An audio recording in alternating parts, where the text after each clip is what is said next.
Cette histoire, je l'ai écrite avant tout pour me libérer de sentiments qui m'ont fait tant souffrir. Elle m'est très intime et donc personnelle, mais je souhaite au travers elle pouvoir toucher d'autres personnes. J'espère pouvoir viser votre cœur, pour qu'elle vous immerge avec passion dans mon vécu. L'idée est celle d'exploiter la complexité d'un homme que j'ai pu apprendre à connaître. Vous ne le connaîtrez pas, mais vous entreverrez celui que j'ai reconstitué avec mes lunettes d'amoureuse. Il est ordinaire comme moi, mais cette histoire ne l'est pas. En tout cas pas pour moi. Vous n'entendrez jamais son histoire, mais celle qu'il m'a inspirée. J'espère que vous allez aimer vous y plonger, comme moi j'ai aimé m'y plonger en la vivant, puis m'y replonger en l'écrivant. Alors à tous ceux qui veulent bien la recevoir, je vous souhaite une très bonne écoute.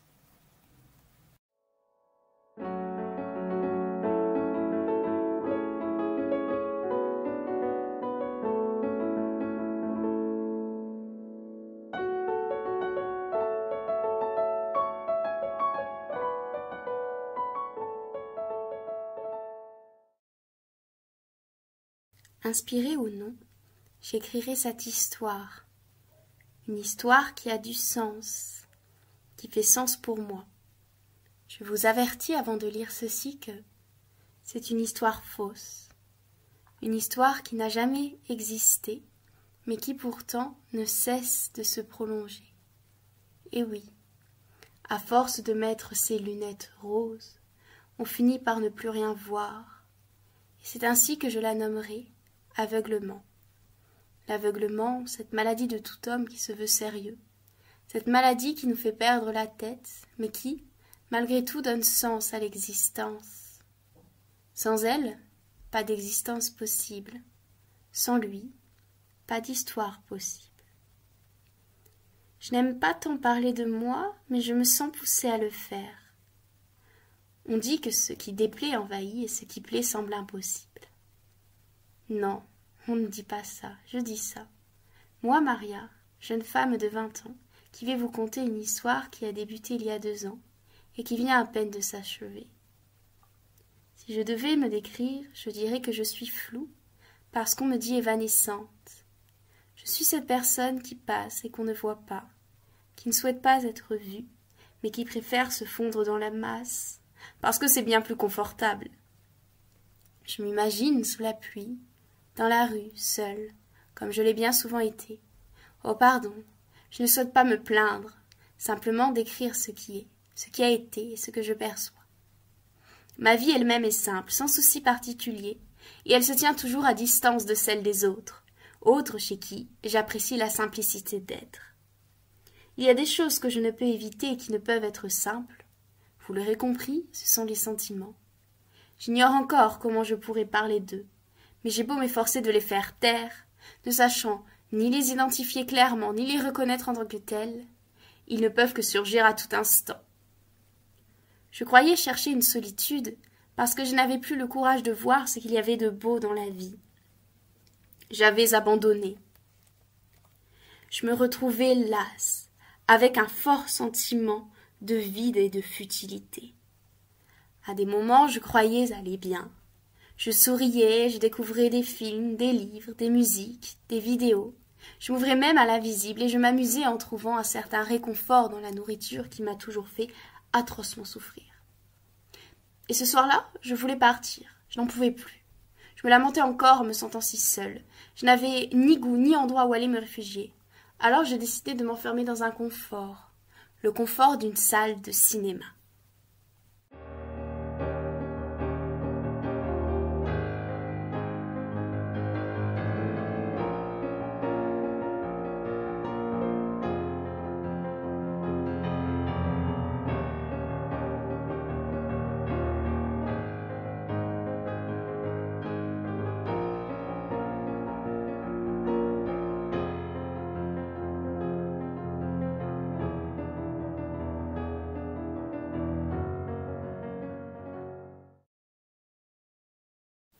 J'y allais sans l'avoir prévu, comme très souvent d'ailleurs. J'ai trouvé une échappatoire importante où je pouvais y être à mon aise. Les gens étaient gentils et ne me lançaient pas tant de regards. Je m'imaginais disparaître dans le siège, m'y enfoncer, tenter d'y trouver un lit en me réfugiant sous le plaid que j'avais apporté. J'étais sous la couverture, loin de tous, attachée à ce confort qui, en réalité, me rendait malade de démesure. Je sortis un peu de ma couette pour regarder le film, dès lors que les lumières furent éteintes et n'eurent plus laissé que celles de l'écran. J'eus mal au cœur, et l'envie de m'étouffer me prit. Heureusement, le film sut me captiver pour ne pas céder à cette folie. Il venait me parler d'un homme fort, voyageant, et dont la mission consistait à filmer les lieux qu'il avait visités, d'écrire ce qu'il avait observé, et d'en faire un documentaire, tout simplement. La réalisatrice se concentrait sur sa vie au quotidien, son indépendance, mais aussi sur son charisme. En reposant au film, j'ai souvenir d'une balade filmographique de printemps qui venait arrêter, l'espace d'un instant, la pluie et la froideur de l'automne. Comme toujours, je ne me souviens plus du nom. Je crois que c'était Ève, le nom du film. En réalité, je sais que ce n'est pas ça, mais sur le moment, c'est ce nom-là qui lui va le mieux. C'est peut-être Emma. Non, ce n'est toujours pas ça. J'avançai légèrement ma tête pour apercevoir la jeune réalisatrice arriver. Je souriais en la regardant, car le film m'avait fait moi-même voyager. Il m'avait presque rendu autre l'espace de quelques instants. Je sortis timidement de ma couette et je la rangeai dans mon grand cabas marron qui me servait de sac.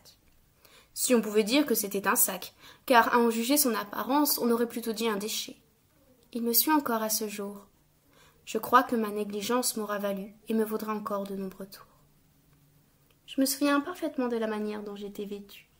Un t-shirt blanc tout simple avec de très courtes manches qui s'arrêtaient aux épaules. Je l'utilisais en haut de pyjama. Je l'avais simplement assemblé d'un jean bleu pour faire au plus simple. Je me souviens que j'étais belle, en tout cas je me trouvais belle, et j'étais fine. Aujourd'hui, j'envie parfois ce corps qui était si fin, musclé, ferme et très jeune. Il me paraissait très jeune surtout.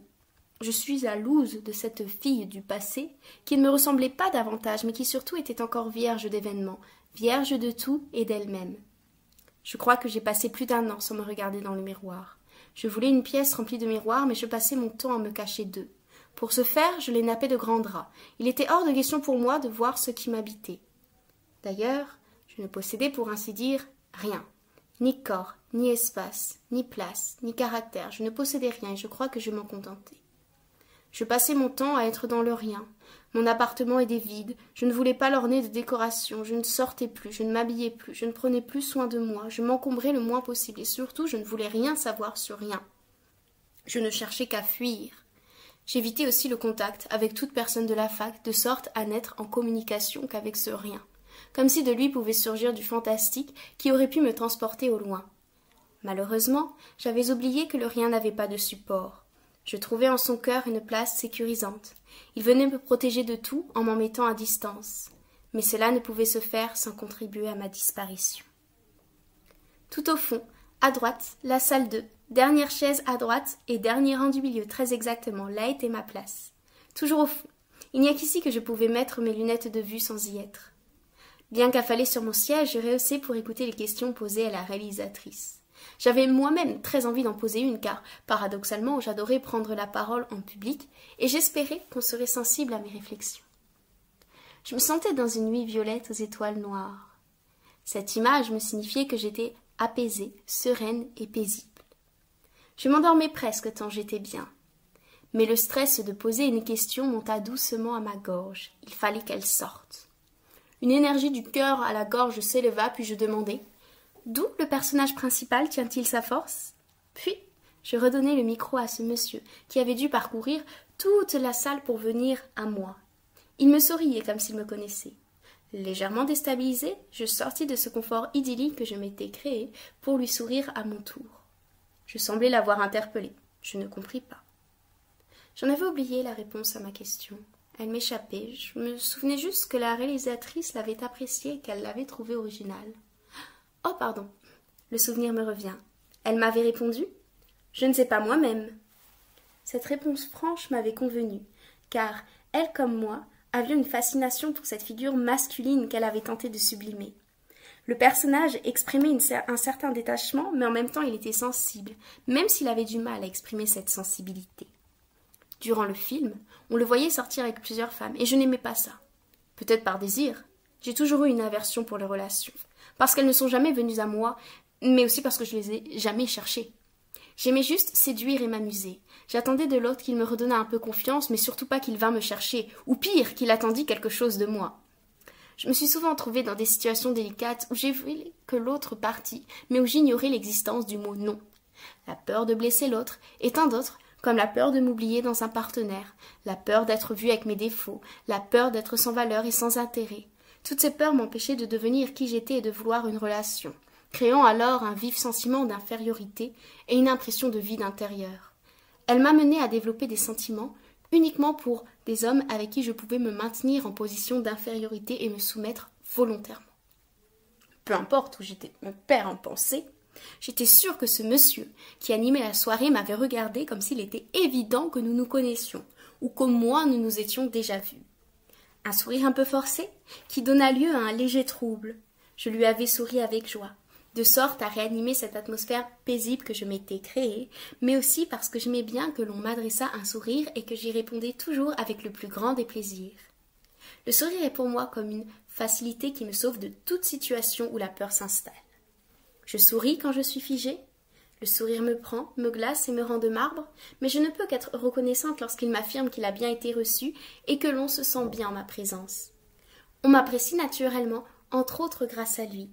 Je souffle et je souris de nouveau. Je recommence et je souris de plus belle. Je souffle et cette fois-ci le sourire émet des petits cris. Je souris, il émet des gestes. Je souffle et je ris presque. On me croirait extravertie. Je souris de nouveau, on me le rend. Alors je souris encore, je me sens en confiance. Je souris une nouvelle fois, mais l'autre ne comprend plus. Je me fige, l'atmosphère se glace, je me sens désastreuse, j'émets un sourire forcé.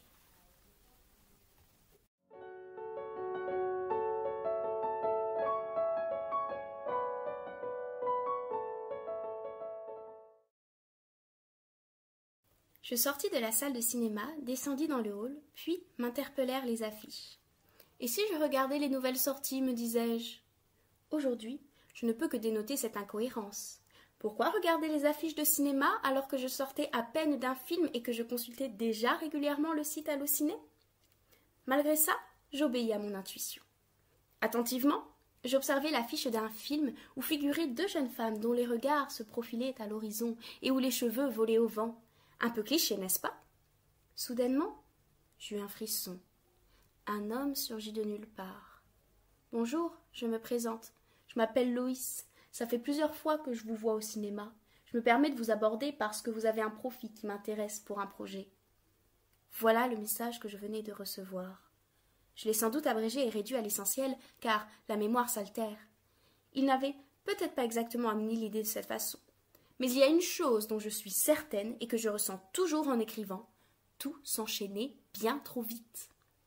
Nous fîmes brièvement connaissance et il me décrivit son projet. Je ne comprenais pas. Il me parlait d'un lookbook et d'un film à la fois. Je ne me voyais pas ce que je venais faire là-dedans. Il ne me l'expliquait pas vraiment. Il me disait s'intéresser à la figure féminine, mais tout me paraissait embrouillé. Je n'avais pas eu le temps de sentir quoi que ce fût ni de réfléchir. Trop de vitesse, d'information et de stimulation. Il me sourit pour me mettre à l'aise. Il inspirait la confiance, car il devait avoir le même âge que mes beaux-frères, c'est-à-dire 30 ou 40 ans. Du moins, c'est à eux que je l'identifiais.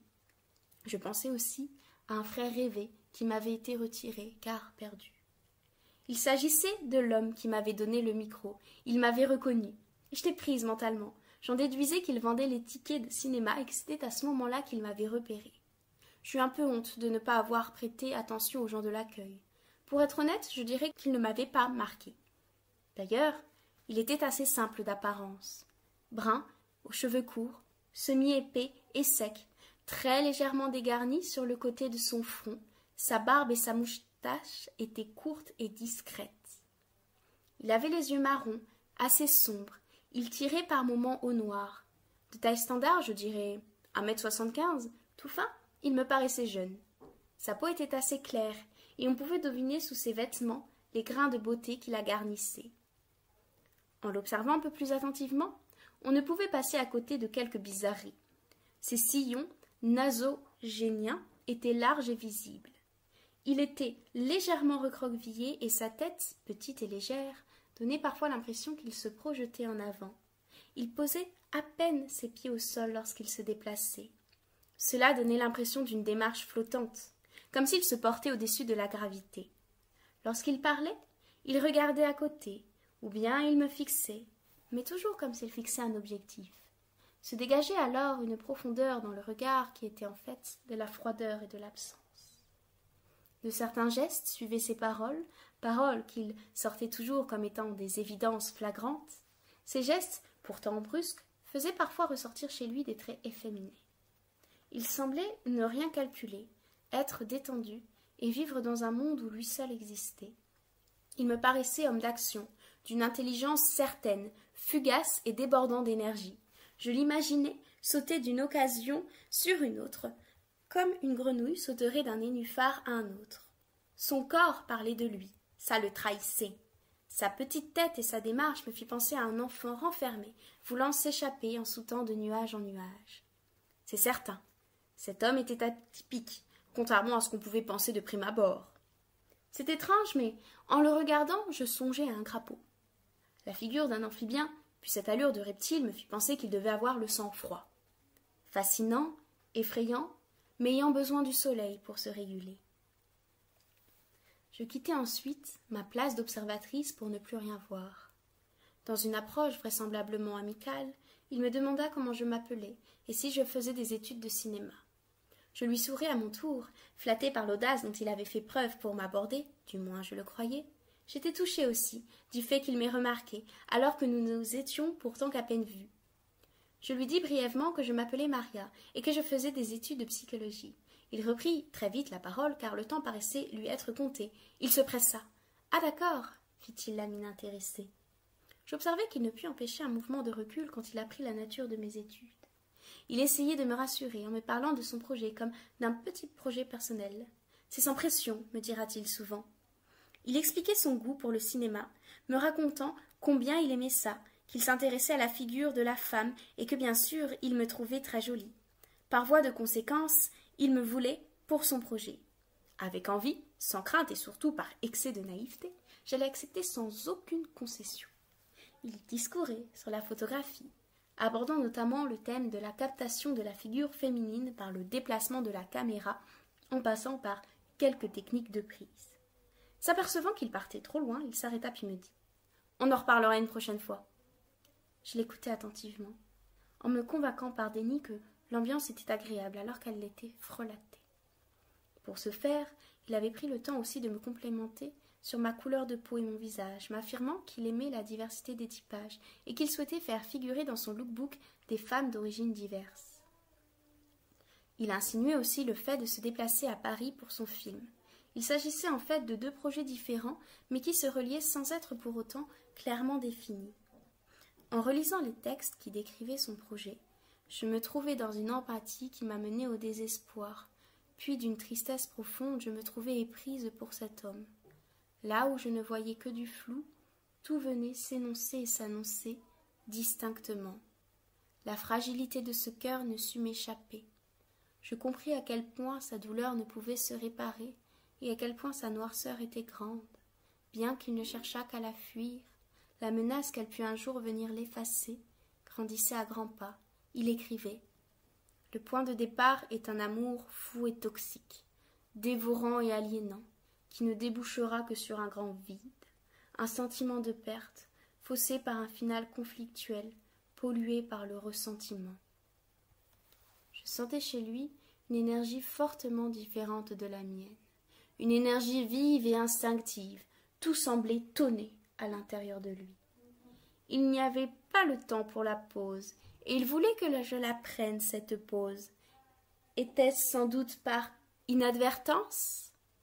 Le débordement, la colère, l'absence du temps, le temps part, s'échappe, court lui-même et lui s'en retrouve pris, contraint de courir sans cesse, de peur que la mort l'entraîne et l'amène loin d'ici. Je lui répondis spontanément que le projet m'intéressait. Il faut dire que j'ai une fâcheuse tendance à dire oui avant même que je ne sache si moi-même je suis en accord. Pour le coup, j'étais curieuse, et j'avais le cœur ouvert. Je lui répondis « Oui, ce sera avec plaisir », tout en lui souriant, de sorte à ce qu'il comprît que mon ouverture était grande. Agréablement surpris de ma réponse, il m'invita à l'échange de nos mails. « Comme ça » dit-il, « je t'enverrai des détails du projet. »« Oui, pas de souci » lui répondis-je gentiment. Je me sentais un peu gênée. Figée et timide, comme à chaque fois que je rencontrais une nouvelle personne, je n'étais plus vraiment moi-même dans ces moments-là, car j'essayais toujours de me montrer la plus gentille et la plus agréable possible pour ne pas être perturbée ou dépassée par l'ingérable. Il me remercia pour la confiance que je lui accordais. Il semblait avoir confirmation d'un élément. En tout cas, ça fait plaisir que tu sois ouverte et intéressée par le projet. C'est rare et appréciable les gens ouverts d'esprit. Je me permets de te tutoyer, Maria, si tu le veux bien. J'acquiesçai timidement en répondant. Oui, bien sûr, il reprit. Non, parce que t'aurais pu être méfiante, c'est pas évident de se faire aborder de la sorte. Je te remercie en tout cas pour ta confiance et ta gentillesse. On prendra un petit temps pour discuter autour d'un verre. Je t'enverrai un mail bientôt. Allez, je te laisse. Prends bien soin de ta Maria. Content de t'avoir rencontrée. Il avait cette manie d'ajouter le diminutif petit dans toutes ses phrases. Petite Maria, petit verre, petit moment, petit temps. Comme pour amoindrir la réalité, rendre tout possible, faire passer un ogre dans une boîte à chaussures, comme pour m'écraser, me rendre petite, modulable, me faire miniature, comme un petit objet mignon. Le souvenir de ces paroles résonnait, tout comme elles s'éloignaient en s'associant à un vortex. Je me sentis divaguer, parasiter, même violer. L'accélération se fit sentir, puis d'un coup d'un seul, il partit, impressionnant. En à peine 3 pas et 3 secondes, il était déjà sorti du cinéma. Moi, toute contente de cette soirée, je m'en allai à pas lents et légers, puis sous une impulsion de joie, je sautillai presque. Je fus forcée d'aller me promener aux alentours, car l'émotion étant devenue trop forte, elle se transformait en excitation. Cela venait de ma susceptibilité. Elle me coûtait la peur de mes proches qui prenaient beaucoup de pincettes pour m'expliquer certaines choses. Était-ce par peur que je leur arrachasse à la gorge s'ils avaient le malheur de m'expliquer quelque chose de travers? Par peur que je perdisse toute estime sous prétexte que j'aurais été incapable d'aller au-delà d'une simple critique? Par peur que je fusse incapable de prendre en compte le réel, ou bien prétendument pour me protéger? Non, assez. Sensibilité ne va pas forcément de pair avec l'immaturité émotionnelle ou l'irritabilité. Et puis tout cela m'agaçait fortement. C'était comme cela. Tout prenait des proportions gigantesques chez moi. Le simple plaisir d'une rencontre devenait un ravissement, puis très vite une euphorie. Un énervement me valait des heures, voire des jours d'irritabilité. Une tristesse se transformait vite en mélancolie de fond, voire en désespoir. La joie était prolifique, la colère évasive et la tristesse longiligne.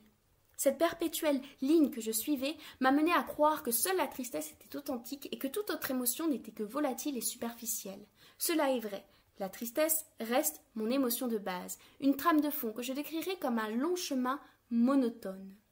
Dans les profondeurs, sous cette terre de tristesse, il y avait celle de la colère.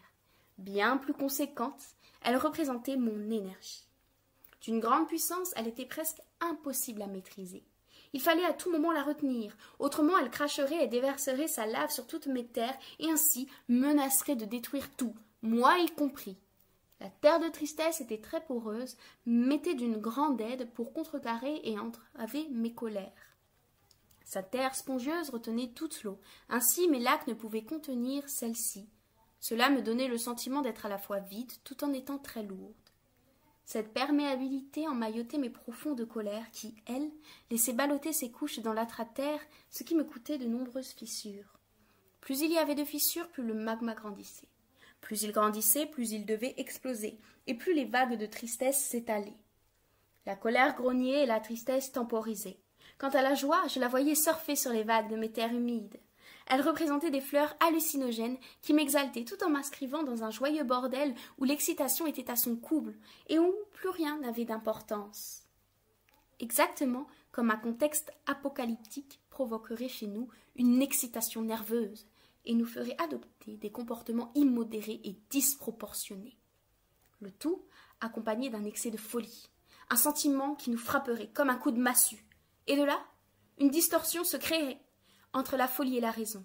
Très vite, les effets des plantes s'estompaient, et je revenais à la réalité. La vérité, je me sens envahie.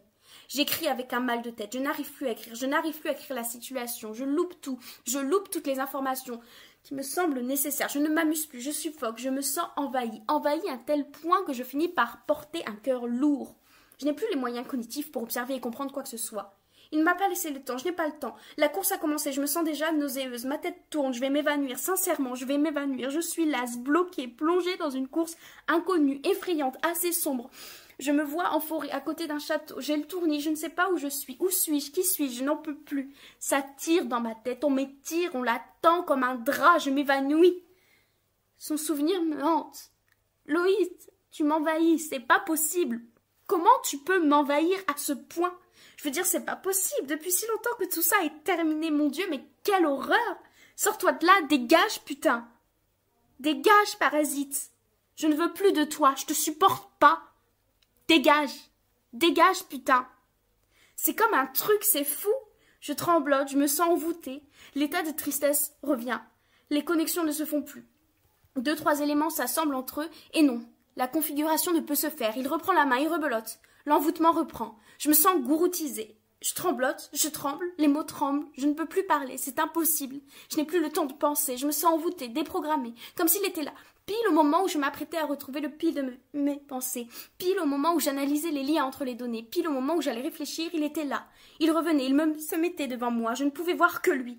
Je ne pouvais écouter que lui. Rien à faire, impossible. Il empêchait mon cerveau de fonctionner. Plus rien ne fonctionnait. Je débraillais. La mise à jour ne s'effectuait plus. Tout empêchait le programme de se mettre à jour. Je sentais un bug. Oui, un bug. Comme un bug informatique. C'est exactement ça. Je bégayais.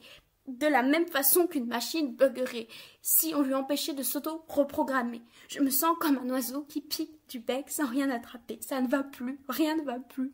On me coupe de la partie essentielle de mon cerveau. On s'immisce devant moi, on s'invite dans mon propre système. La reprogrammation ne peut se faire, je répète.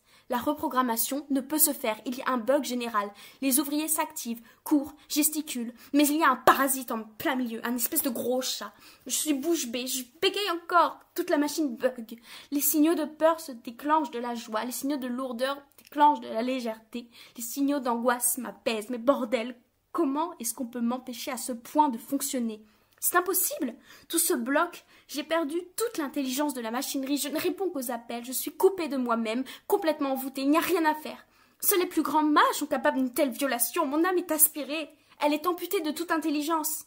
Que faire? Mon humeur de fond me revient. Je n'arrive plus à écrire, plus aucune envie, si ce n'est que celle de disparaître et d'oublier mon existence. Puis, j'ai une pulsion. Il fallait absolument que j'écoutasse la musique de la compagnie créole au bal masqué. Besoin de me défouler, de sortir de ce trou. Mais dès l'instant où je l'avais mise, je m'étais rendu compte qu'elle prenait un sens.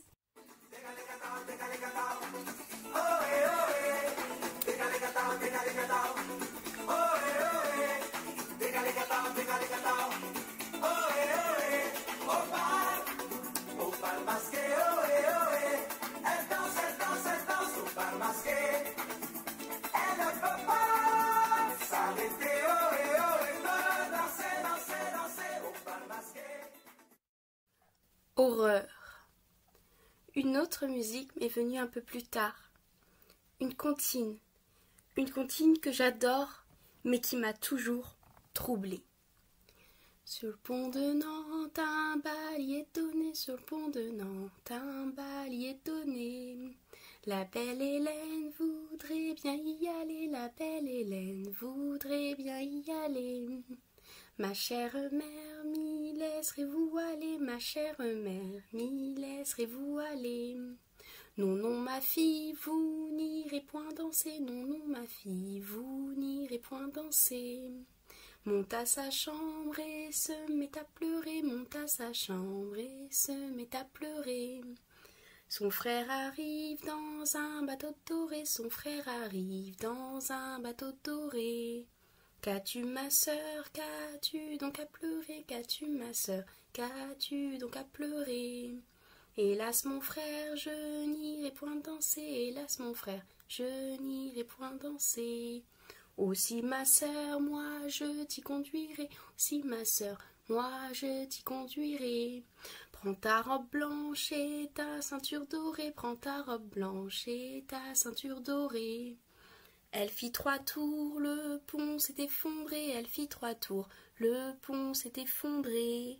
La belle Hélène dans la Loire est tombée, la belle Hélène dans la Loire est tombée. Hélas mon frère, me laisseras-tu noyer? Hélas mon frère, me laisseras-tu noyer? Non, non, ma sœur, je vais te retirer. Non, non, ma sœur, je vais te retirer. Dans l'eau se jette et les voilà noyés. Dans l'eau se jette et les voilà noyés. Toutes les cloches se mirent à sonner. Toutes les cloches se mirent à sonner. La mère demande qu'a-t-on sonné? La mère demande qu'a-t-on sonné? C'est pour Hélène et votre fils aîné, c'est pour Hélène et votre fils aîné. Voilà le sort des enfants obstinés, voilà le sort des enfants obstinés. Les musiques prennent sens et viennent dans les moments où on ne s'y attend pas. Les moments où on décroche sont les meilleurs moments pour se déboucher les oreilles. C'est dans la simplicité, voire dans la futilité qu'elle dialogue avec moi et signifie le plus. De là, un sentiment de distorsion, un paradoxe entre la contrainte et son absence, se sentir être contorsionné, dans une boîte qui n'a pas de bord, se sentir sans socle, avec l'impression que si je lâche, tout s'effondre. Si je lâche, je tombe dans le vide. Si je lâche, je cours à ma perte. Puis, n'ayant plus rien sur quoi m'accrocher, je m'accroche à l'inexistence d'un cadre. Je cherche à fuir, à m'échapper en dehors des limites, à m'en affranchir, à les tordre, à m'élargir pour ne plus suffoquer et pouvoir déborder de la boîte. Et c'est à partir de cette sortie du cadre sans cadre que je déborde sur la limite. Et c'est de là que naît l'envahissement. Le sentiment d'envahissement, je l'avais déjà connu et j'étais loin de me douter que j'allais le connaître de nouveau en cette période. Cela commençait toujours par de l'obstination. C'est-à-dire que j'allais me focaliser sur ce qui pouvait potentiellement me faire tenir. Ainsi, ça m'évitait d'avoir affaire au vide. Je pris connaissance du mail de Loïs. Je commençai à le lire. Son projet me semblait assez sérieux, en tout cas investi par sa personne. Il transparaissait au travers de ce projet. Ça me semblait flou, mais intéressant, riche en informations et atypique. C'est l'originalité de la situation et du personnage qui me plaisait et me donnait envie de le connaître. Comment pouvais-je douter de sa sincérité? J'y avais lu du grandiose et du fantasme, mais je ne comprenais que très peu ce projet. J'étais surtout frappée par le fait qu'il m'ait choisi, moi. Il venait me donner ce plus que je cherchais toujours. Alors je rêvais, interprétant le scénario. J'étais bien loin du réel. Que diable, j'ai été bête! Je lui répondis que j'étais honorée de participer à son projet, et je lui demandai ce que j'avais concrètement à y faire. J'aurais pu lire ses textes en profondeur, les analyser, mais je tenais à mettre de la distance parce que je ne le connaissais pas. Je l'aurais fait pour une amie. Mais là, j'essayais d'être raisonnable, de me dire « Non, Maria, tu lis simplement, n'essaye pas d'interpréter ou quoi, tu connais pas le type, laisse juste couler. » Ah, mais si j'avais pris ce temps, je ne serais pas tombée des nues. Et pourtant, c'est une voix intuitive qui m'avait dit de laisser couler, chose que j'ai faite. Je voulais tout simplement vivre en me jetant sur les opportunités et les occasions nouvelles. Heureusement que je me suis laissée porter, sans quoi je n'aurais pas pu me laisser bercer par son histoire et je serais restée triste et renfermée. J'aime embellir des vérités qui n'en sont pas, dire des mensonges sur le réel et vivre dans des chimères encore plus grosses que les miennes. C'est donc avec toute honnêteté que je vous dévoile le gouffre dans lequel j'ai sauté à pieds joints. Il commença son mail par me remercier pour avoir été si agréable et à l'écoute, et de lui avoir communiqué mon email.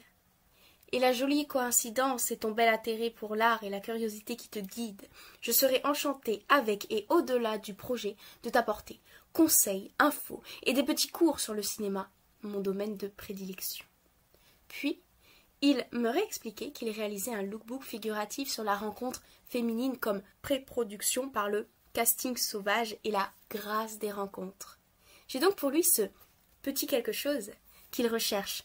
Tes yeux et tes cheveux bouclés sont superbes et qui correspond à ses besoins et attentes d'être une charmante jeune femme, et ce, avec beaucoup de naturel et d'évidence. Il m'a ainsi envoyé des portraits d'autres femmes, ses chers modèles, sur le thème du miroitement, du reflet, du dédoublement, du profil, de la chevelure et du regard. Il abordait sa sensibilité pour des auteurs et philosophes de Barthes, Proust et Deleuze, les fameux, puis à ces thématiques qui lui étaient propres, l'absence, le deuil et l'amour fou. Il venait me voir pour un film essai, roman photo. Il s'agissait d'images fixes qui finiraient par prendre la forme d'un film avec montage et mixage sonore. Et c'est là où tout prenait plus de sens, parce qu'il me dit « Tu as le profil que je recherche pour un des 3 rôles féminins, notamment le personnage de la grande sœur, qui est symboliquement qualifié d'insaisissable, telle une chimère, une beauté particulière, presque irréelle, les 2 autres étant inaltérables et inconnaissables. L'idée est celle d'une balade ou flânerie photographique, dans des lieux déterminés, avec comme objectif de remettre en scène une filiature pédestre. La pulsion scopique propre au cinéma dont le maître est l'indépassable Hitchcock, le fait qu'un homme sera donc à la première personne, car son point de vue est celui de l'objectif, suive une jeune femme à la trace, tout en se jouant de diverses temporalités. Ce qui a été, ce qui est, ce qui pourrait être. Projection fantasmatique.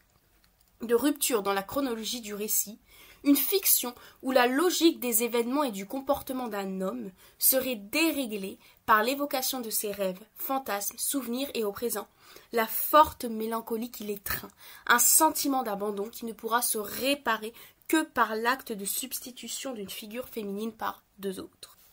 Voilà, tout est dit. Et vous l'aurez compris, c'est son histoire. Voici plus de détails. L'enjeu est alors de capturer l'étendue de l'invisible. Il peut être caché dans ses regards, gestes et attitudes qui ressassent de manière obsessionnelle la puissance de désirs empêchés et nous embarquent dans les méandres de l'interdit et de la douleur. Il s'agit ici de découper et fragmenter, voire de délirer le réel pour mieux y greffer ses obsessions fantasmatiques et in fine tenter de réussir ce tour de force. Désigner ce qui est invisible, un onirisme pulsionnel et névrotique, des peurs et un profond sentiment de déréalité sans avoir à le montrer. Les figures féminines n'existeraient pas sans eux, sans celui qui voit, scrute et photographie, sans ces femmes dont l'existence s'anime autour de ses regards. Elles ont les yeux perdus quelque part, absentes de la réalité immédiate. Le narrateur-voyeur les observe avec la tendresse qui perçoit l'étendue invisible et inaccessible à son amour, aussi grand et fort soit-il. Le trouble et la sensualité induite doivent être d'une grande douceur nécessaire afin de donner l'illusion d'une intimité, d'un entre-soi entre le regard voyeur et la jeune femme enfermée dans le cadre par un regard désirant et protecteur à la fois. Voilà, tout est dit. Et vous l'aurez compris, c'est son histoire. Ayant déjà fait une analyse à partir de son email pour essayer de comprendre la complexité de sa psychologie, je me refuse de commenter davantage ce que je m'apprêta de toute façon à vivre. De ma réponse, il en était touché, car j'avais pris la peine de lire les documents qu'il m'avait envoyés. Il me remercia beaucoup de cela, mais ses remerciements un peu trop poussifs étaient ceux d'une personne en grand manque d'attention et de considération, comme un enfant blessé, assoiffé de reconnaissance qui avait perdu l'affection de la part de ses proches. J'en fus touchée moi-même. Il y eut des remerciements par politesse aussi, sans doute pour paraître irréprochable et pour que j'aille dans son sens. Ma réponse semblait lui avoir confirmé l'existence d'un élément. Mon bourreau est une victime qui cherche un sauveur. Pourrais-je retrouver mon syndrome? Nous continuâmes à garder contact via Messenger. Puis, nous avions vite échangé nos numéros. Enfin, il m'a proposé assez rapidement d'aller boire un verre pour qu'on apprenne à se connaître et pour que je sois à l'aise avant la séance photo de son projet, à laquelle je venais de consentir. J'avais accepté avec plaisir. Nous avions ainsi bloqué un moment, dimanche, après son travail vers 18h30, pour que nous puissions nous voir. Cela me faisait toujours doucement rire, car il ne disait jamais « on se fixe une date », mais on bloque une date. Cela est bien sûr anodin.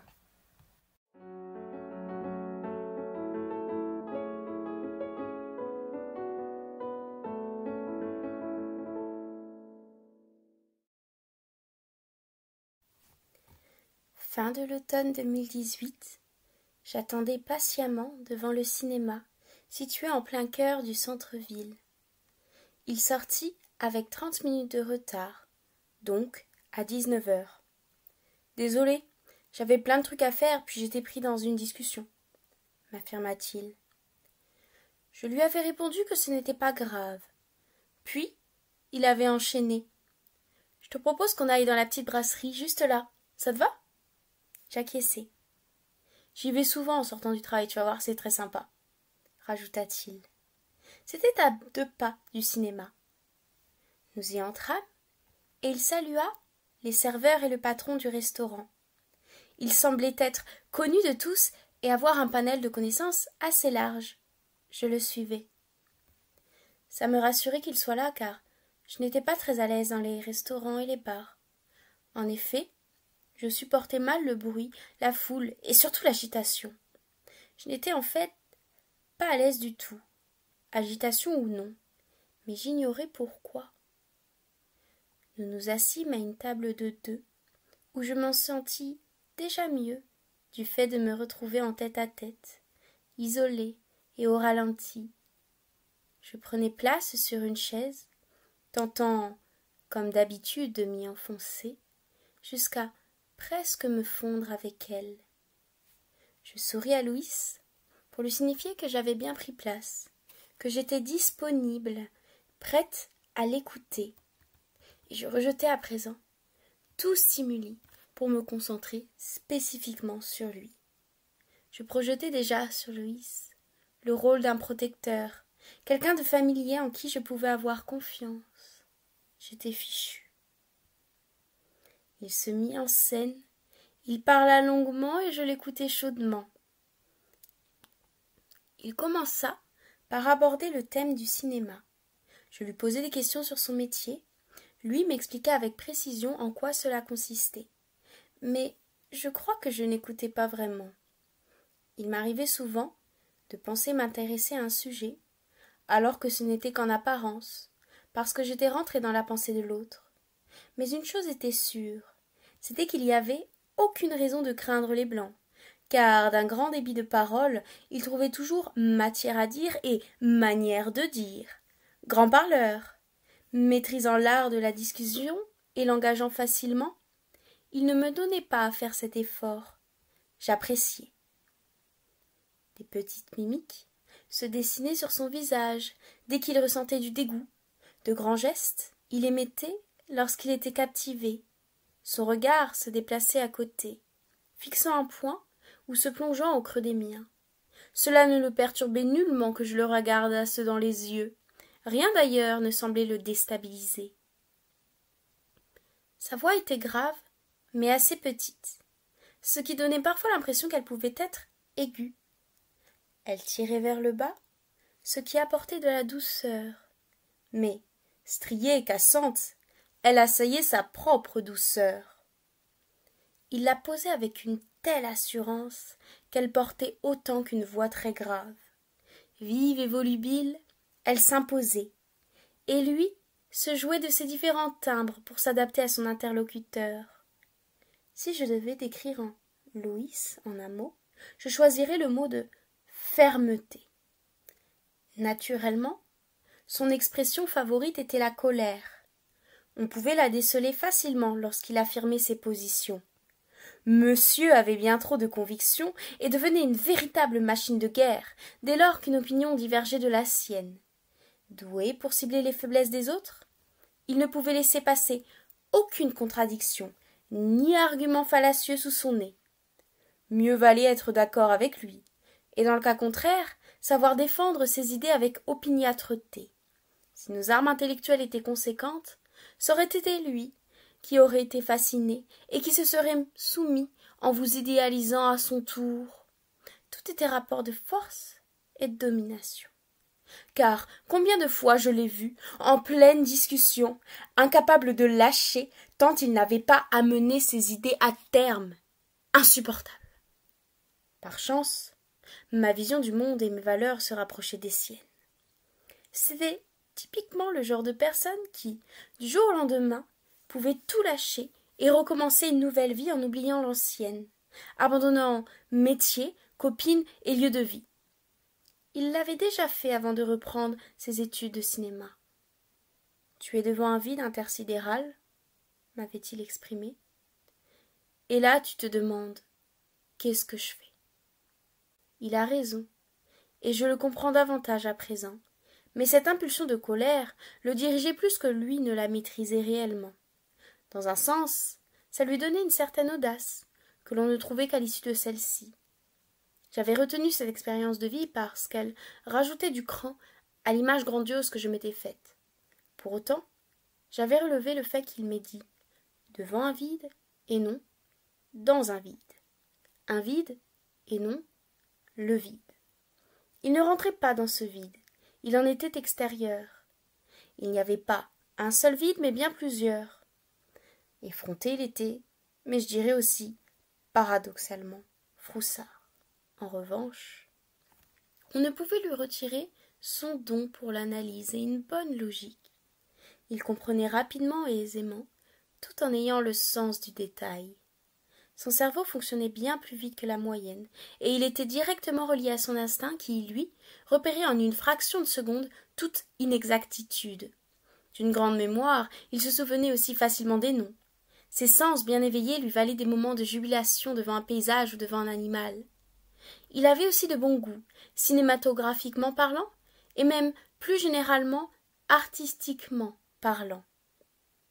Il me racontait que, petit, il apprenait des encyclopédies par cœur, parce qu'il était, disait-il, passionné de géographie. Je voulais bien concevoir cette passion, mais pourquoi donc apprendre par cœur? Si jeune qu'il me semblait s'orienter à emmagasiner plutôt qu'à apprendre, à avaler plutôt qu'à manger, à contenir plutôt qu'à retenir, et à stocker plutôt qu'à mémoriser.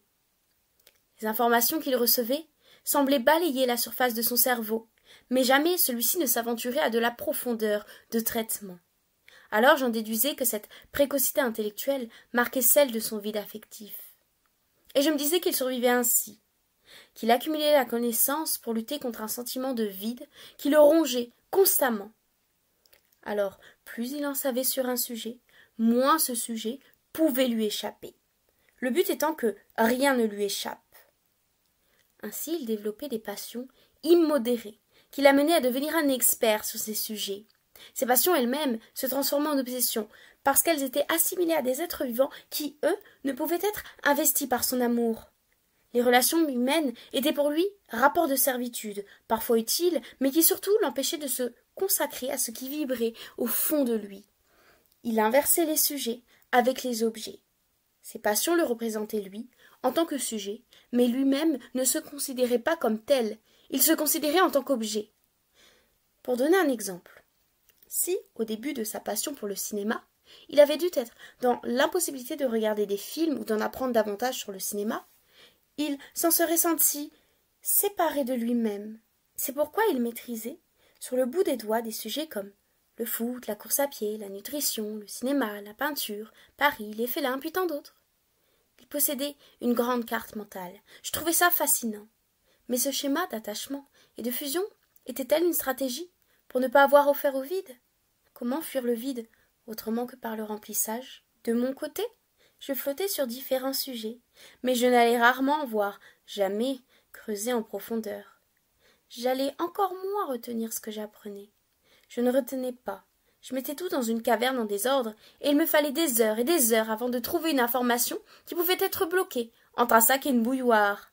Lui, pendant ce temps, sortait avec une grande minutie et précision ce qui était parfaitement ordonné dans sa tête. Ah, que je l'enviais pour ça! Mais pourquoi être fasciné par ce qu'on n'est pas? Après tout, ce qui est différent n'est pas nécessairement idéal. Mais il n'était en réalité pas tant différent de moi, car j'avais moi aussi cette stratégie de fuite, l'obsession d'un sujet pour échapper au vide. Ma vie, comme la sienne, était une succession de passions, qui se transformaient en obsessions, puis qui s'accumulaient les unes aux autres.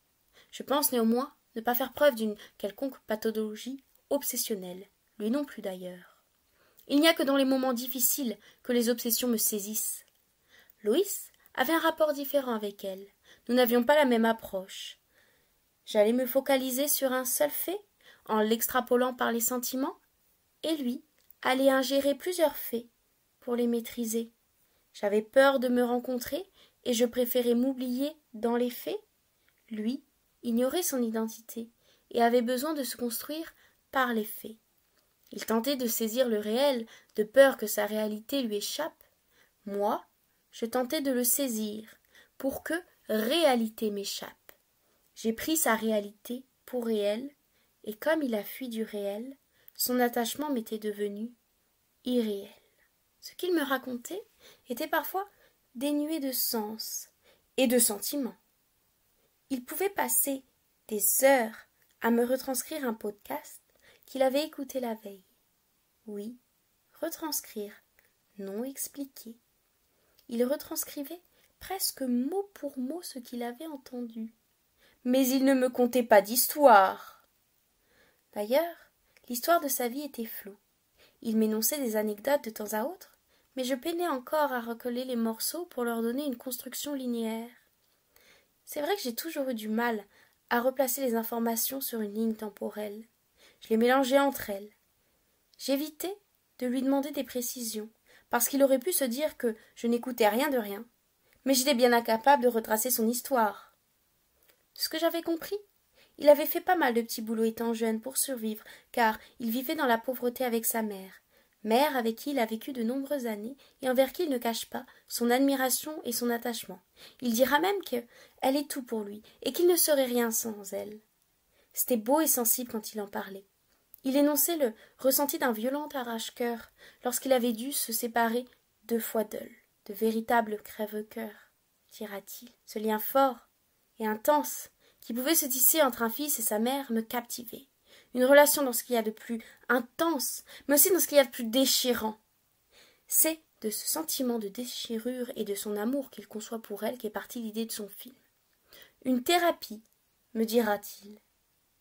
Il affirmait que, en dehors d'elle, il était incapable d'aimer les femmes, qu'elle lui échappait toujours, que ça faisait pchit, et que ce schéma d'attirance pour des images l'empêchait de s'attacher à de réelles personnes.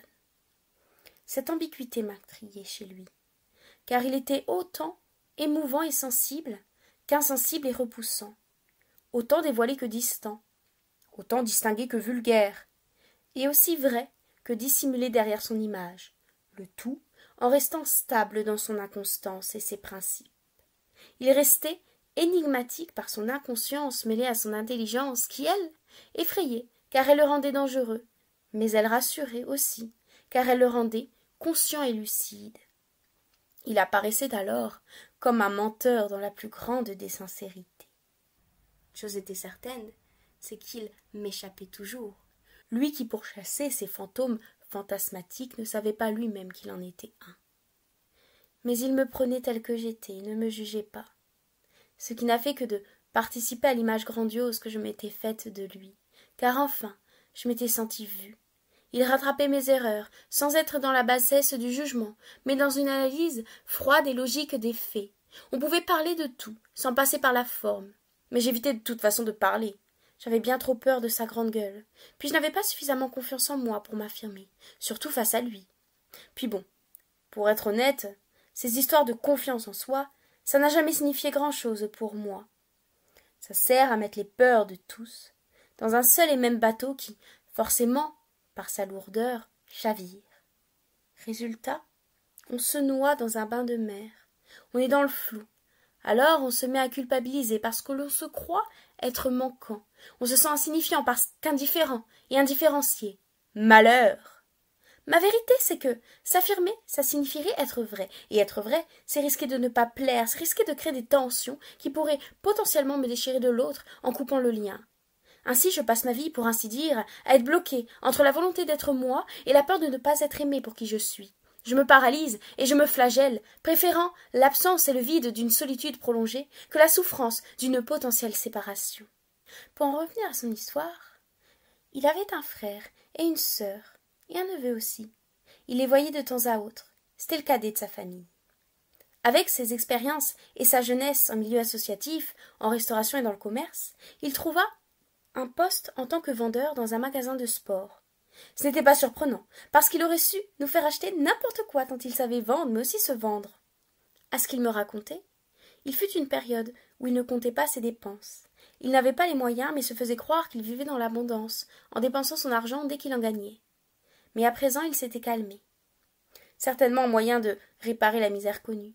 Puis ensuite, comme je vous l'avais dit, il a tout arrêté.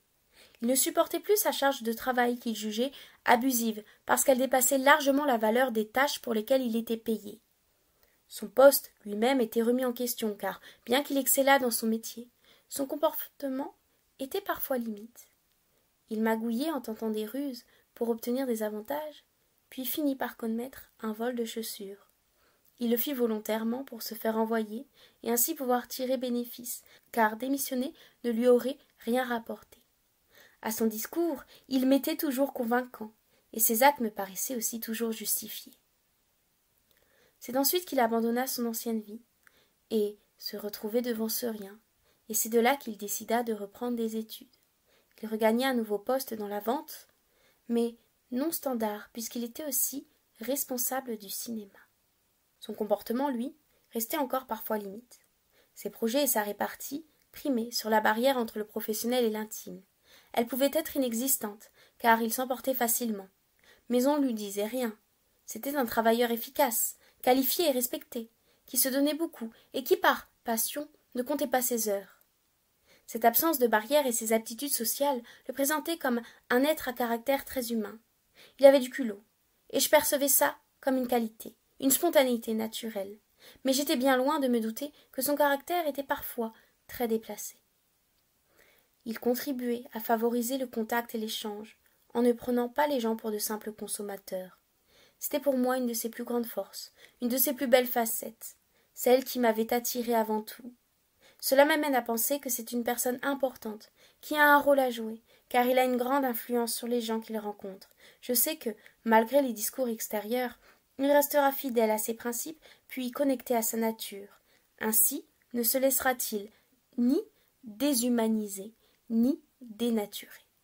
Voilà pourquoi je percevais chez lui une influence positive qui était au service des autres, même si lui-même, en tant que personne, en était bien loin. À des moments, je me disais qu'il représentait pour moi un pion qu'il me faudrait déplacer sur un échiquier pour continuer de jouer. À d'autres, je me disais qu'il représentait un passage, éphémère, difficile, mais crucial. C'est grâce à cette vision que je n'ai eu ni rancœur ni regret. Il m'a apporté plus qu'il ne m'a retiré. J'ai même de la reconnaissance pour ce qu'il représente. Je crois fermement qu'il est important qu'il reste tel qu'il est, avec son fonctionnement atypique. Il côtoyait des gens de tous milieux. Il disait être autant à l'aise au milieu bourgeois qu'en milieu populaire. Il se vantait de cela, bien qu'il ait cette haine profonde pour la bourgeoisie.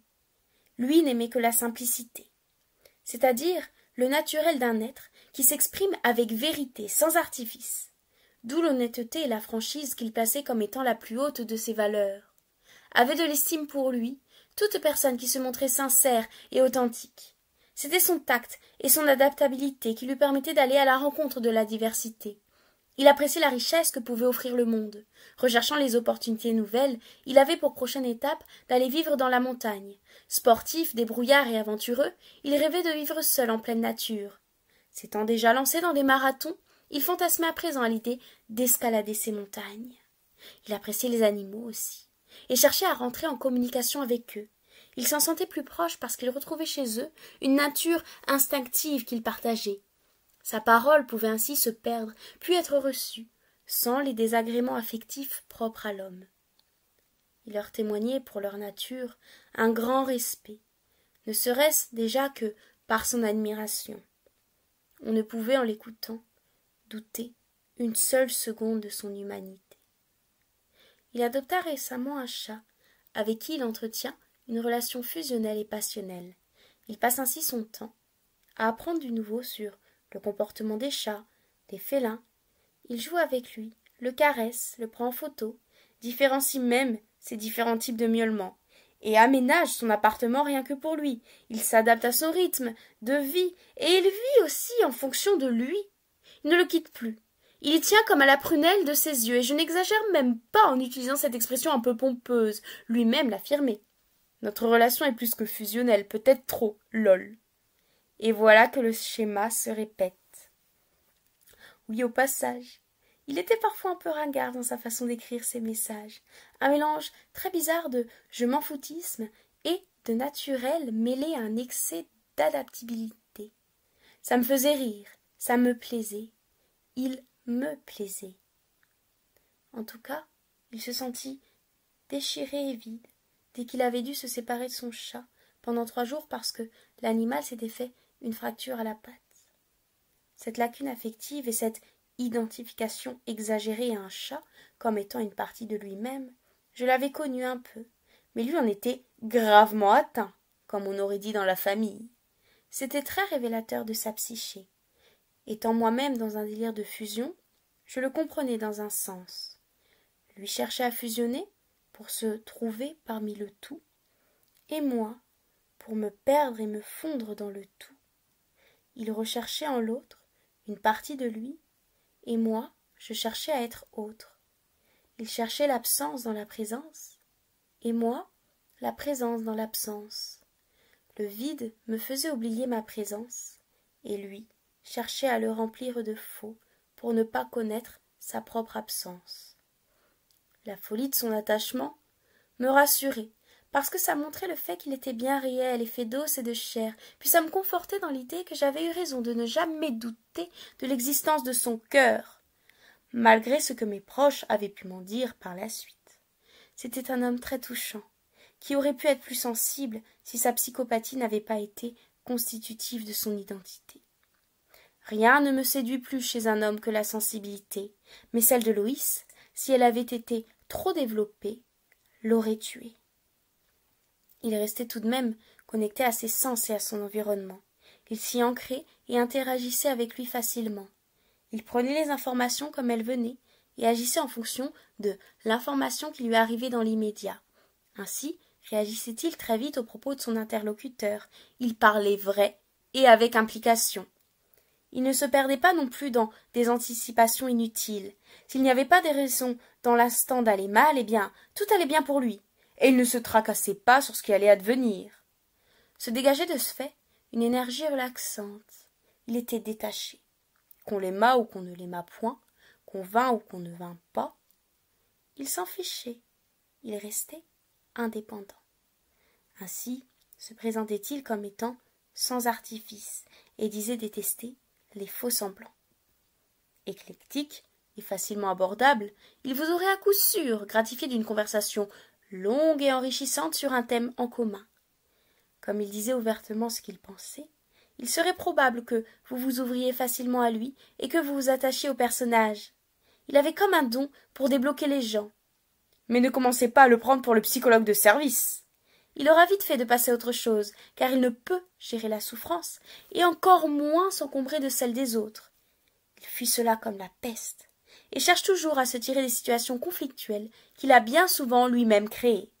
Elles lui reviennent en pleine face, comme un boomerang, avec ce message de la vie qui lui dit « Non, non, Loïs, tu ne peux pas continuer à vivre en niant l'impact que tu as sur les autres. » Il ne le comprend pas, et continue sa vie en oubliant, comme par hasard, tout de ses précédentes actions dont il ne peut pas tirer fierté.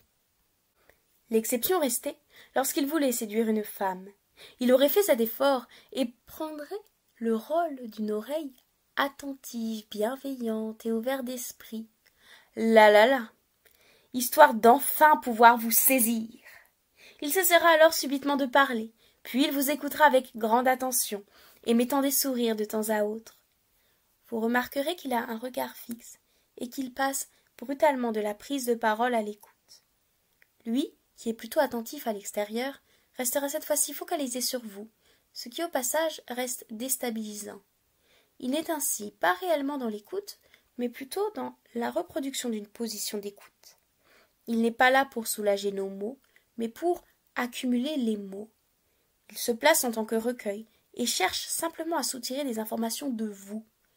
A priori, il ne vous interrompra pas, sauf si vos propos le froissent ou s'il voit une anomalie.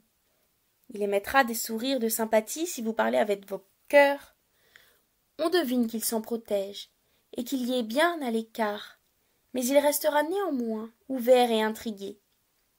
C'est troublant, mais il changera vite de sujet. L'émotion a un temps d'expression très restreint pour ses oreilles. Ses défenses, le déni et la rationalisation de toute souffrance. N'ayez donc crainte pour les confidences, il n'en fera rien.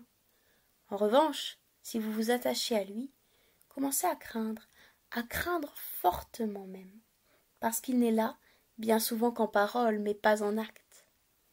Où est le réel? Sa sympathie était-elle forcée ou était-elle naturelle? Par idéalisation, je me disais que c'était sa personnalité, qu'il était comme ça, puis à d'autres, je voyais bien qu'il n'agissait que par intérêt, qu'il cherchait à briller, que par excès d'orgueil, il se permettait de donner des conseils, souvent mal placés. Parce que le grandiose n'est qu'un mirage, où se mêlent l'imaginaire et la fiction, le fantasme d'être sans être. Où est Loïs? Qui est-il?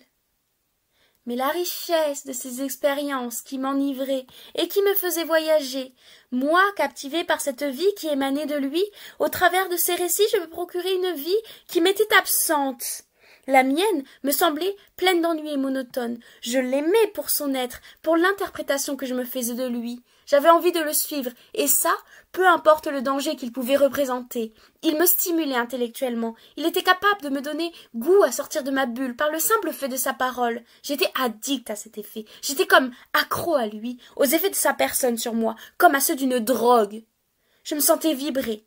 Sa simple présence m'alimentait, me donnait l'envie de continuer à vivre, parce qu'il ne se laissait jamais entraîner par la tristesse ni les difficultés émotionnelles, alors que moi j'y serais restée. Il me rappelait d'à quel point la vie était simple, et qu'il fallait la vivre simplement. Jaillissait de lui, de ce fait, une force de combattant, qui ne se laissait, ô grand jamais, envahir par les autres. Il me fallait posséder ce qu'il dégageait, le regard de la vie derrière la mort et la vie devant celle-ci. Je n'étais pas encore morte à moi-même, mais malgré ça, je croyais à l'ennui, par l'ennui, à mon allure cadavérique et à ma mollesse qui portait les 95% de mon énergie. Le mode économie d'énergie ne s'étant jamais désactivé, j'étais cette machine froide, accablée et foisonnante d'humidité. Lui était ce feu qui venait m'assécher. À la fois, il retirait mon excès d'eau, mais en même temps, il menaçait de brûler toute la maison. Dès que je recevais un message de sa part, il me parlait, à la fois comme un enfant parlerait à sa mère et en même temps comme s'il était mon père. C'était un enfant dans le corps d'un père, lui-même orphelin d'un père.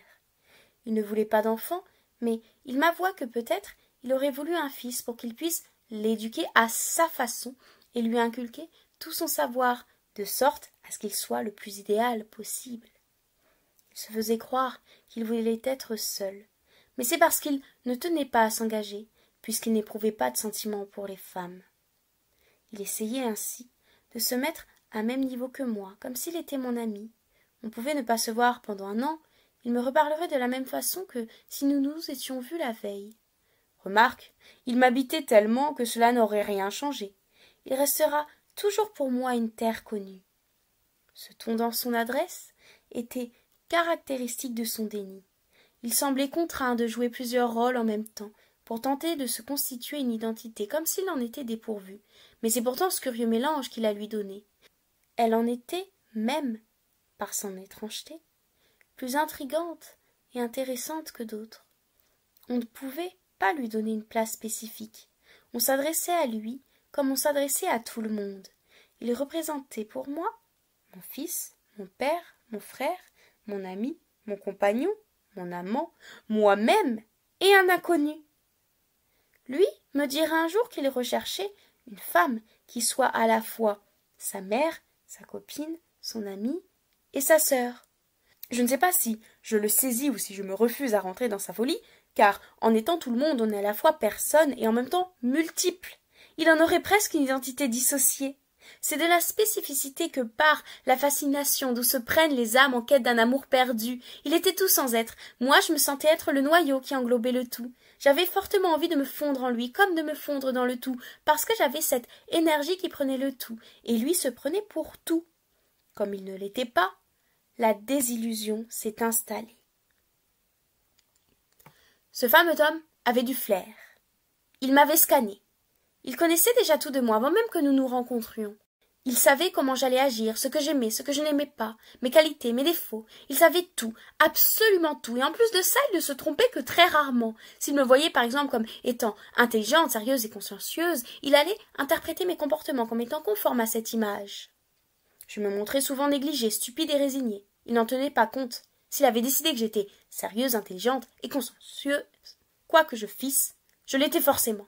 Un adjectif. Dans ce sens-là, c'était confortable pour moi. Et ni lui et moi, nous nous aidions à rejoindre le réel. Je restais dans la paresse et lui dans l'excessivité. Il décidait de qui j'étais, ne cherchant pas à me connaître.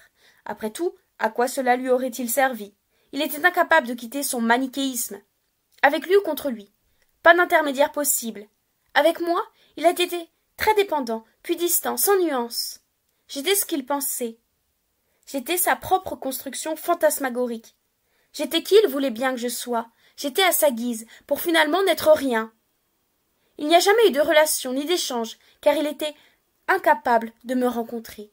Que de mensonges, que de faux. Il ne restait que de la tristesse, du superficiel et de la déception. Même pas l'illusion des premiers amours et des amours, juste l'illusion d'une illusion. Ni lui ni moi ne savions ce que c'était que d'aimer. Bien qu'ils ne fussent pas volontairement méchants, il l'était par sa moquerie. Il ne mesurait pas l'impact de cette dernière sur les autres. Ainsi se montrait-il acerbe, abject, orgueilleux et ignoble. Pourquoi se fichait-il éperdument du ressenti des autres? Tout simplement parce qu'il n'avait pas cette empathie propre à l'homme. Il imitait, mais ne la ressentait pas. C'est ce manque d'empathie qui gâchait l'image de sa personne. Autrement, il aurait été mon modèle. En ce sens, ce manque d'empathie me confortait, car ça lui créait une faiblesse, car qui est parfait n'est pas humain. Mais c'était aussi effrayant, car qui n'a pas d'empathie n'est pas humain. La question que je me posais, c'était alors, mais à côté de qui je suis? Dès cette première soirée, je m'étais aperçu qu'il en était dépourvu. C'était venu au moment où il abordait le sujet de son père, qui était décédé. Il m'avait certifié le fait que c'était un parfait connard qui avait battu sa mère.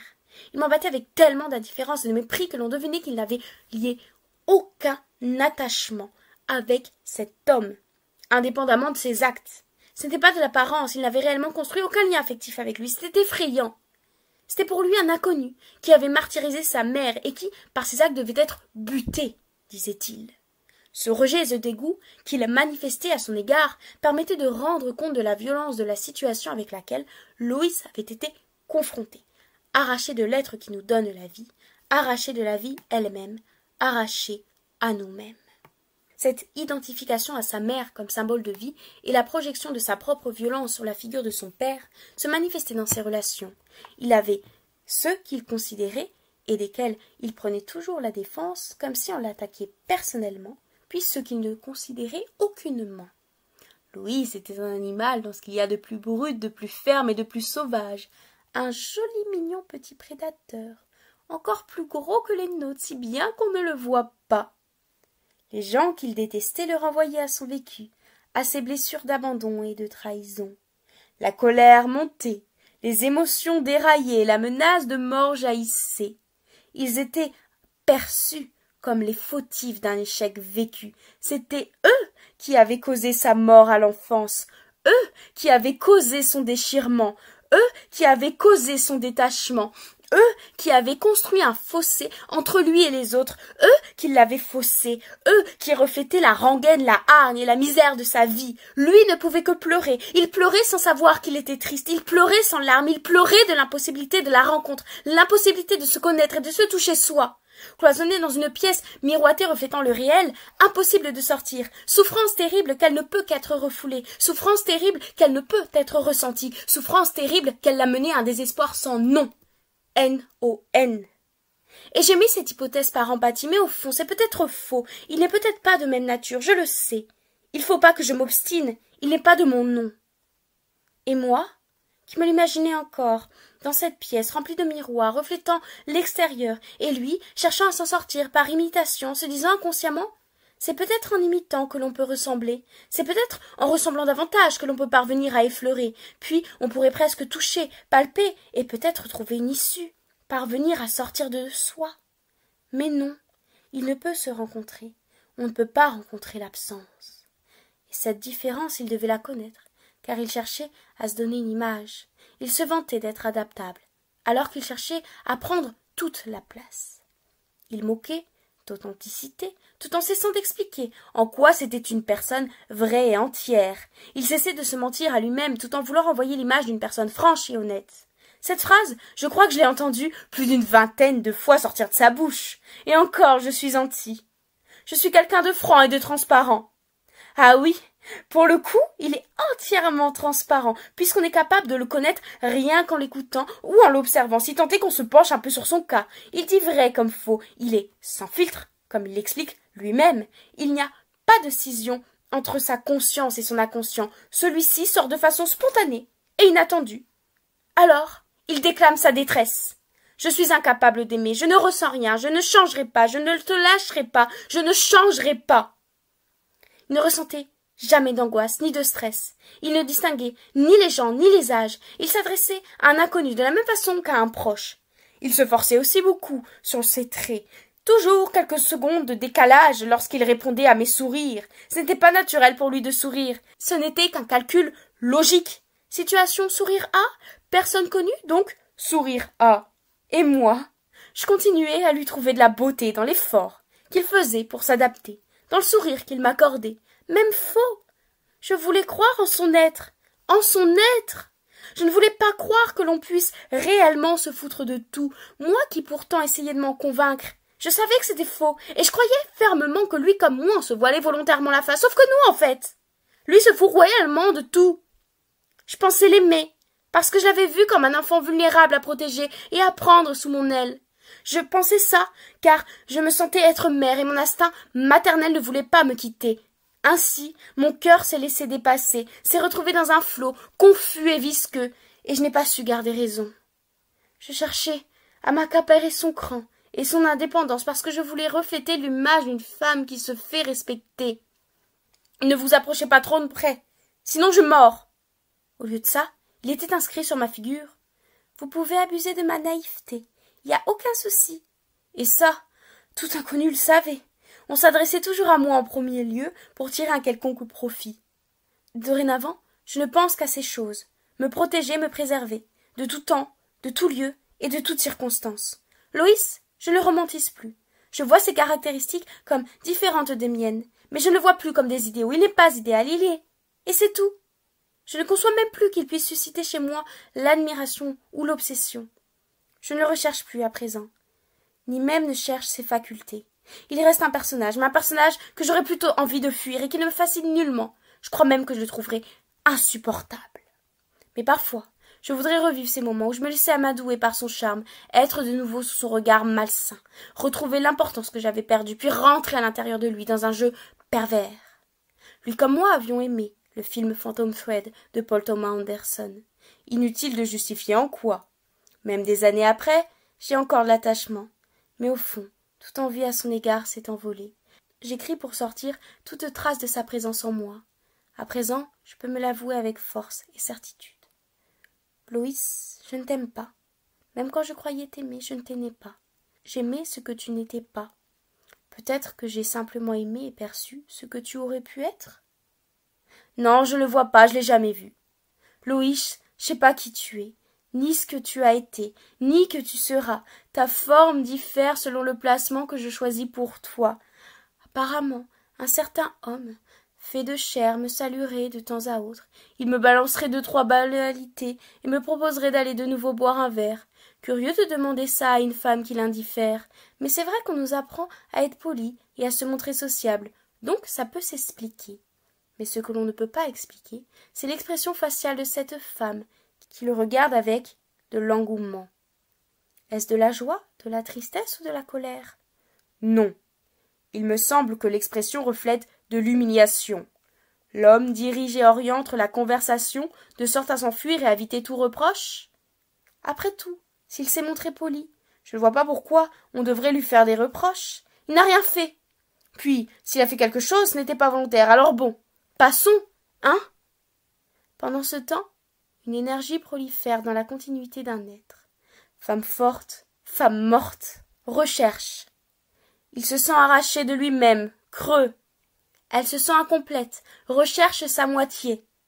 Projette sur elle l'inaccessible, se donne en miroir. Séduite, se rend accessible. Délire de fusion. Il avale, se sent comblé. Elle se diminue, perdue en lui. Il la digère, se sent vide. Portée disparue, elle lui est inconnue. Absence. Affamée, cherche à survivre. Détruite, cherche à revivre. Retrouve une proie. Se sent déchirée, abandonnée.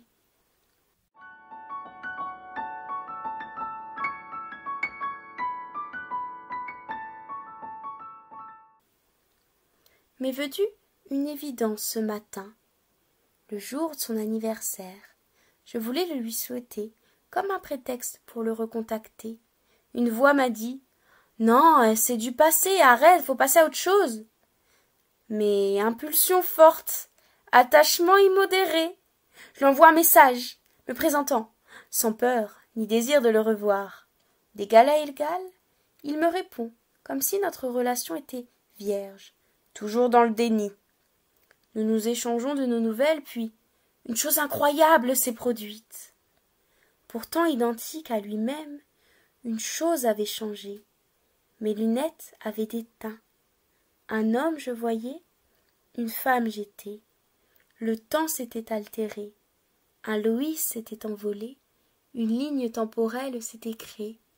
Devant moi il était plus homme que prédateur. Il m'était identique, atroce. Il me reflétait mes blessures.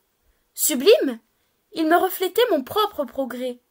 Je me reconnaissais en lui comme ma propre identité. Plus le réel m'apparaissait, plus ma conscience changeait. J'avais ajusté mes lunettes et il s'était ajusté à moi. Mais pas d'illusion. Je constate à l'instant que les lunettes sont fortement encrassées et que j'ai affaire à un poltron, car à ce moment de l'histoire, j'apprenais seulement à le connaître. Lui était aveugle et moi aveuglé. Le serveur vint nous voir pour nous demander ce que nous voulions prendre. Loïs le tutoyait, puis lui dit qu'il prenait un jus de tomate et que je prenais moi un chocolat chaud. La discussion s'était éternisée et nous avions fini par manger sur place. Il avait pris du hachis parmentier et moi une salade de chèvre avec un verre de vin blanc. La discussion commençait à peine qu'il m'annonçait déjà la vraie couleur du projet. « Je préfère être tout à fait franc et honnête avec toi. Ce sont des photos nues dont il s'agit.